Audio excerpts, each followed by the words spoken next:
bem-vindos ao Viver Sustentável. Os casos de dengue no país cresceram 57% em janeiro deste ano, se comparado ao mesmo período de 2014, segundo o balanço divulgado pelo Ministério da Saúde.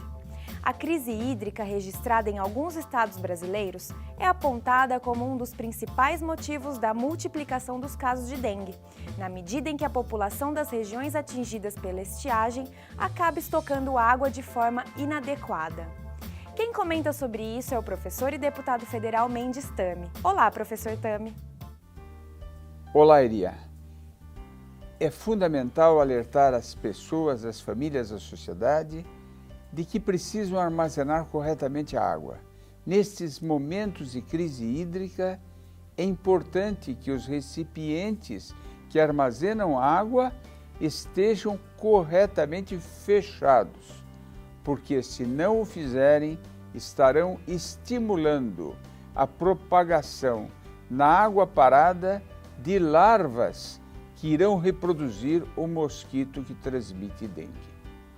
Dados oficiais do governo federal mostram que no mês passado foram notificados 40.164 casos de dengue. Tudo isso em apenas um mês. No ano passado, no mesmo período, haviam sido notificados 26.017 casos. O Ministério da Saúde adverte que o armazenamento de água nas residências sem a devida proteção eleva o risco de também ser um depósito da larva do Aedes aegypti, mosquito transmissor da dengue e do vírus chikungunya, que provoca sintomas parecidos com os da dengue, porém mais dolorosos. Um pequeno município no estado de São Paulo, Trabiju, com 1.650 habitantes, é o que apresenta, segundo dados oficiais do Ministério da Saúde, a maior incidência da doença. Tem 111 casos de dengue. É, portanto, uma proporção incrível de 15 para 1. Uma pessoa afetada para cada 15 habitantes. Para reduzir o risco de ter pessoas afetadas pela dengue, alguns municípios estão tomando medidas extremas. É o caso de Piracicaba, cidade no interior de São Paulo. Em Piracicaba, foi instituída uma multa se a pessoa for flagrada com reservatórios de água onde se criam larvas do mosquito Aedes aegypti, ela receberá uma multa de R$ 500 por foco.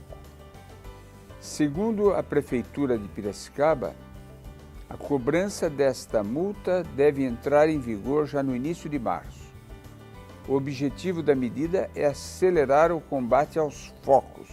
A cidade entrou em estado de alerta após o aumento de 281% nos casos de dengue. Segundo a Prefeitura, havia uma demora inicial na emissão do auto de infração.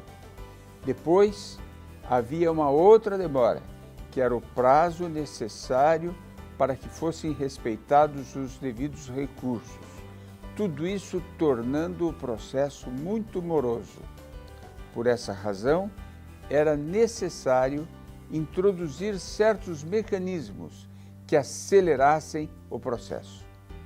Para tanto, ou seja, para acelerar o processo, os agentes da Vigilância Sanitária de Piracicaba deverão ganhar um dispositivo próprio, tablet ou celular, que irá enviar as multas para a Central de Controle da Prefeitura e também para o endereço eletrônico do infrator.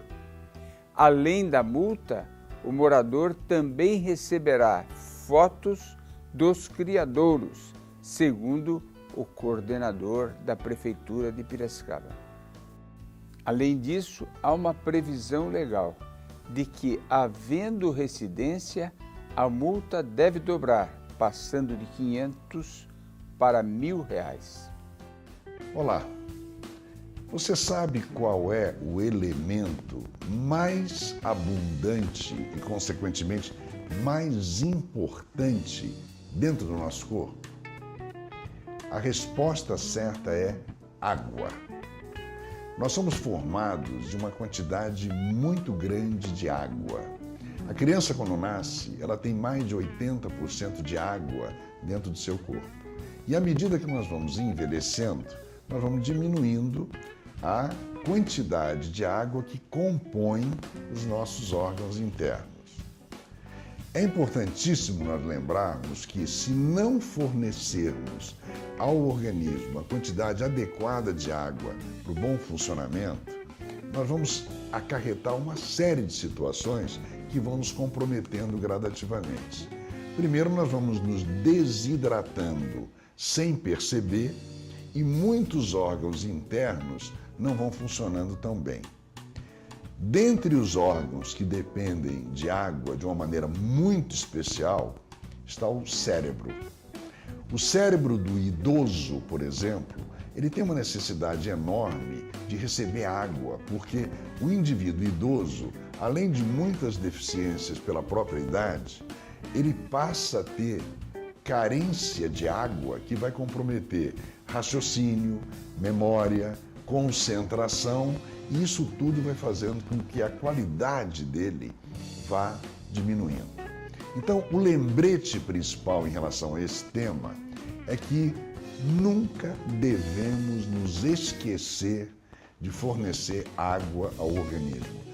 Então, lembre-se, beber água é tão importante quanto se alimentar. É tão importante quanto respirar. Então, não se esqueça de hidratar o teu organismo, mesmo que você sinta que não haja necessidade. Isto é, se você não está sentindo sede, não quer dizer que você não tenha que ingerir água. Água é vital para o bom funcionamento do corpo. Não se esqueça disso. Não perca no próximo bloco novidades da tecnologia voltada à sustentabilidade. Olho vivo, consumidor! A incineração de 10 mil toneladas de resíduos pode criar apenas um emprego. Mas a reciclagem da mesma quantidade pode proporcionar a ocupação de 40 pessoas. Então, incentive a reciclagem e os empregos verdes. Assim você estará contribuindo com o meio ambiente e com a sociedade.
Você sabia que no Brasil a cada ano são desperdiçados mais de 4 bilhões e meio de reais porque nós não reciclamos tudo o que poderíamos? Apesar de sermos o país que mais recicla latas de alumínio no mundo, os outros materiais ainda são pouco reciclados no Brasil. Precisamos cobrar mais iniciativas públicas e privadas. Em meio à crise hídrica, uma das principais recomendações é reusar água para reduzir o consumo diário. Mas fazer isso não é exatamente fácil ou prático, ao menos quando se fala de um dos hábitos diários que mais demandam água, o banho. Hoje é preciso recorrer a bacias ou baldes para evitar que um grande volume vá pelo ralo. E ainda assim, grande parte desta água se perde. Mas o designer húngaro Alberto Vázquez criou uma técnica simples, que permite que até 90% da água do banho seja reaproveitada. O conjunto criado pelo designer húngaro recebeu o nome de GRIS e é uma plataforma antiderrapante formada por 4 reservatórios que se inclinam ligeiramente para o centro da plataforma, permitindo que a água deslize para este centro e seja nele armazenada. Cada reservatório comporta no máximo 10 litros, o equivalente a um balde. Pode também ser desconectado para usos diferentes de cada um dos 4 reservatórios, podendo ser utilizados para diversos usos domésticos. Segundo a Sabesp, um banho de ducha de 5 minutos gasta 45 litros. Por isso, utilizar a plataforma gris, que armazena até 40 litros, permitiria reutilizar praticamente toda a água gasta no banho. O designer húngaro Alberto Vázquez inspirou-se na falta d'água constante enfrentadas por comunidades na Colômbia.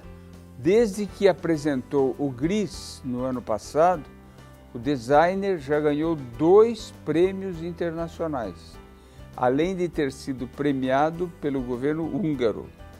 Por enquanto, o designer tem apenas um protótipo.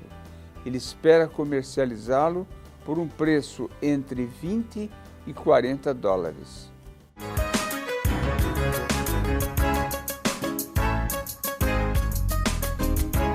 Oi, meu nome é Susan, eu sou editora e eu gostaria de saber se a matriz energética brasileira ela pode ser considerada limpa. Sim, comparativamente a outros países, nós temos uma das matrizes energéticas mais limpas do mundo.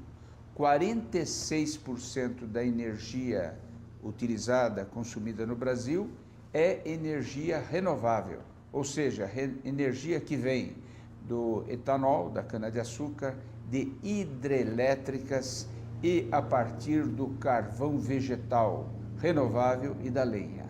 Mas mesmo assim, 54% ainda vem de fontes fósseis. Olá, meu nome é Thomas, eu sou orientador público e gostaria de saber se a nossa matriz elétrica ela é limpa. Em primeiro lugar, vamos fazer uma diferenciação entre o que é matriz energética e matriz elétrica. Matriz energética engloba todas as fontes de energia, não só a energia elétrica, mas, por exemplo, a energia que move os veículos e outras necessárias para o desenvolvimento de todas as atividades humanas. A matriz elétrica, a produção de energia elétrica no Brasil é limpa? Ainda é limpa, porque hoje 75% da energia elétrica produzida no Brasil advém de hidrelétricas e outros 5% da queima do bagaço que advém da produção de açúcar e de álcool. Portanto, mais de 80%, ou aproximadamente 80%, vem de fontes absolutamente limpas. Só que vem aumentando a produção a cada ano de energia elétrica advinda de termoelétricas movidas a carvão, a óleo diesel ou a gás. E isso vai sujar a matriz elétrica brasileira. Precisamos, ao contrário, estimular outras fontes de energia renováveis, como a energia eólica, energia solar, para que possamos gradativamente ter uma matriz elétrica e uma matriz energética no Brasil cada vez mais limpa. Uma outra novidade tecnológica vem dos Estados Unidos. A cidade de Portland, nos Estados Unidos, instalou um sistema que gera energia hidrelétrica a partir da água que corre nos emissários e canos dos encanamentos do sistema hidráulico da cidade. Esta água move pequenas turbinas que emitem energia que é armazenada em um gerador. É raro encontrar uma nova forma de energia sem nenhum impacto ambiental. Como as turbinas estão dentro dos próprios canos, nenhum peixe ou outra espécie é ameaçada por esta energia gerada pela água que corre nos canos. Atualmente, as pequenas turbinas geram já toda a energia necessária para o tratamento da água potável produzida na estação de tratamento de esgoto e água da cidade de Portland. Como o custo da energia elétrica é um dos maiores dentro da planilha de produção de água potável de um município, isto acaba redundando no barateamento da conta de água para os contribuintes. As pequenas turbinas já instaladas e já funcionando em Portland são suficientes para gerar toda a energia elétrica necessária ao funcionamento da estação de tratamento de água e de esgoto da cidade. Portanto, novas turbinas poderiam ser instaladas para gerar energia também para os prédios públicos.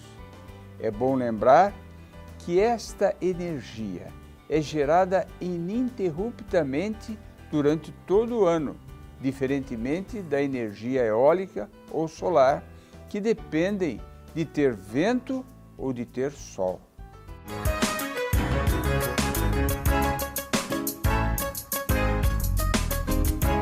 Meu nome é Gessel, sou auxiliar de escritório e gostaria de saber se o estímulo à valorização da sustentabilidade na construção civil iria criar novos empregos. Irá não, já está criando, e empregos verdes. E em alguns setores, até faltando mão de obra especializada, como é o caso de técnicos encanadores especialistas em instalação de painéis de aquecimento solar. Muitos outros empregos verdes relacionados a construções sustentáveis podem surgir desde que haja um estímulo do governo sinalizando com clareza de que vai apoiar mesmo, de fato, estas inovações. Essas inovações que exigem um treinamento, uma relocação de mão de obra, um retreinamento. E as pessoas só vão se dispor a treinar para fazer algo novo se tiverem certeza de que este mercado de trabalho novo não é um modismo, é algo que veio para ficar. Meu nome é Priscila, eu estudo análise de sistemas e eu queria saber qual a viabilidade econômica de um empreendimento sustentável. Plenamente sustentável. O custo extra de se construir um prédio verde, um prédio dentro dos padrões de sustentabilidade, não excede 10% em relação a uma construção convencional. Na maioria dos casos, não passa de 5%. Esse valor é mais do que compensado, em primeiro lugar, pela imagem, pelo marketing ambiental que se consegue com essa construção verde. Em segundo lugar, com a economia de energia e de água que estes prédios sustentáveis oferecem aos seus ocupantes. Não percam no próximo bloco a entrevista de Nancy Tami com Dalmar Condes sobre conscientização ambiental. O Viver Sustentável pergunta: em que ano foi inventada a bicicleta? Letra A, 1791, B, 1805, C, 1891 ou letra D, 1914? A resposta correta você confere no próximo bloco.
No bloco anterior, o Viver Sustentável perguntou em que ano foi inventada a bicicleta. A resposta correta é letra A, em 1791. Mas os pneus só foram aparecer quase 100 anos depois. Vamos assistir agora a entrevista da engenheira agrônoma Nancy Tami com Dal Marcondes, que nos falará sobre consciência ambiental. Na sociedade contemporânea, mais do que nunca, a mídia tem exercido influência na formação da opinião pública. E para falar sobre isso na área ambiental, nós estamos recebendo aqui hoje o Adalberto Marcondes, o Dal Marcondes, que ele é editor do site Envolverde, que é um site especializado em meio ambiente e também sustentabilidade. Ele foi também editor de jornalismo na área econômica de vários jornais e revistas importantes no país. Recebeu o prêmio Ethos de jornalismo em 2006 e 2008 e atualmente ele tem feito uma cobertura importante e interessante na região da Amazônia. Dá um prazer tê-lo aqui no Viver Sustentável. Para mim é um prazer enorme, o tema jornalismo ambiental e mídia ambiental para mim é fascinante. Eu acho que a mídia tem o papel de mostrar quais são os desafios para a construção de um futuro ambientalmente sustentável, né? A mídia precisa avançar, sair de um papel que é muito do século passado, que é de retratar a realidade, né? Cobrir a realidade olhando para o retrovisor, para passar, principalmente nessa questão ambiental, a cobrir a realidade olhando para frente, olhando quais são os problemas que ações do presente podem acarretar no futuro e qual é o desenvolvimento, que tipo de coisas nós podemos fazer hoje para tornar o amanhã melhor. E você acha, Dal, que realmente a mídia tem exercido o seu papel, realmente nós temos resultado nesse sentido? E o que seria importante ser abordado na mídia ambiental? Olha, eu acho que a mídia melhorou muito do ponto de vista quantitativo a cobertura de temas relacionados ao meio ambiente. Ou seja, tem mais matérias publicadas em jornais, nas televisões, tem mais gente falando sobre isso. Inclusive tem mais links disso em economia, em outras pautas. Do ponto de vista qualitativo, eu acho que ainda falta gente, faltam profissionais mais capacitados a lidar com essa transversalidade da pauta ambiental e entender que as coisas não são tão simples. Elas têm aspectos ambientais, aspectos sociais, aspectos econômicos, né? Você tem alguns profissionais em jornais e em televisão que já estão trabalhando de uma forma mais sofisticada com isso, mas a gente precisa olhar para essa moçada que está entrando no jornalismo agora e pensar em como qualificar melhor essas pessoas para que elas possam trabalhar com esse jornalismo comprometido com o futuro e não só com o passado. Essa política, ela praticamente muda a forma de se consumir e de se fazer negócios no Brasil. Por quê? Porque quem produzir alguma coisa vai ser responsável por todos os seus detritos. As pessoas vão perder aquela relação mágica com o lixo, né? Você bota num saquinho, põe na calçada, ele faz puff e desaparece. Isso não vai mais poder acontecer, você vai ter que ser responsável pelo seu resíduo até uma destinação final correta, né? Você vai ter o cara que te vendeu o produto como seu parceiro para resolver esse problema. Então, as grandes entidades representativas de classe já estão buscando soluções e os próximos anos prometem uma revolução nessa coisa de reciclagem, reuso, destinação correta. Inclusive com grande envolvimento do Poder Executivo. Com grande envolvimento do Poder Executivo, as prefeituras têm um papel fundamental nisso e estão cobradas na lei, né? Então, essa é a grande notícia do ano até agora. Do ponto de vista da má notícia, foram várias, né? Isso, a gente tem que começar a entender isso de uma ótica um pouco mais abrangente na questão ambiental e de uma ótica que deve obrigatoriamente incluir as variáveis de mudanças climáticas. Não dá mais para a gente ficar ignorando e se perguntando, mas muda, não muda, está mudando, não está mudando? Bom, está morrendo gente tem cidades sendo destruídas. Se isso não for suficiente, o que mais a gente precisa, né? Mas olha, é muito bom mesmo nós verificarmos que existe no mercado jornalistas como você, com consciência, profissional realmente, conhecedor.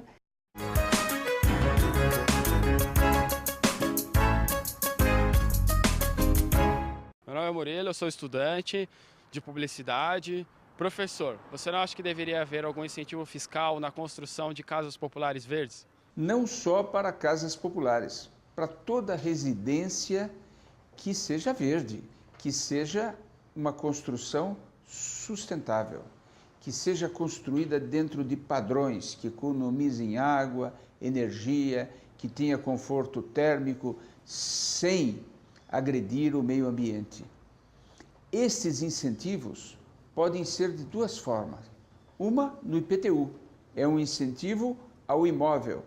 E outra forma, que pode até ser mais eficiente, no material de construção verde, na matéria-prima necessária para produzir um aquecedor solar ou qualquer outro equipamento que possa ser utilizado para se ter um edifício verde, uma casa, popular ou não, que seja realmente sustentável. Com dados fornecidos pelo Sempre, vamos conhecer agora os preços por tonelada das principais matérias-primas destinadas à reciclagem. Preço da tonelada do material destinado à reciclagem para a cidade de Recife. Papelão, R$ 110. Latas de aço, R$ 100. Alumínio, R$ 1.200. Plástico rígido, R$ 1.000. E PET, R$ 600. O Viver Sustentável fica por aqui. Para mudar a situação do planeta, precisamos fazer a nossa parte, e a sustentabilidade é o caminho. Para assistir nossos programas, acesse viversustentável.net ou mande sugestões de matérias e dúvidas para contato@viversustentável.net e acesse a nossa página no Facebook. Até o próximo programa. Tenha uma feliz semana sustentável.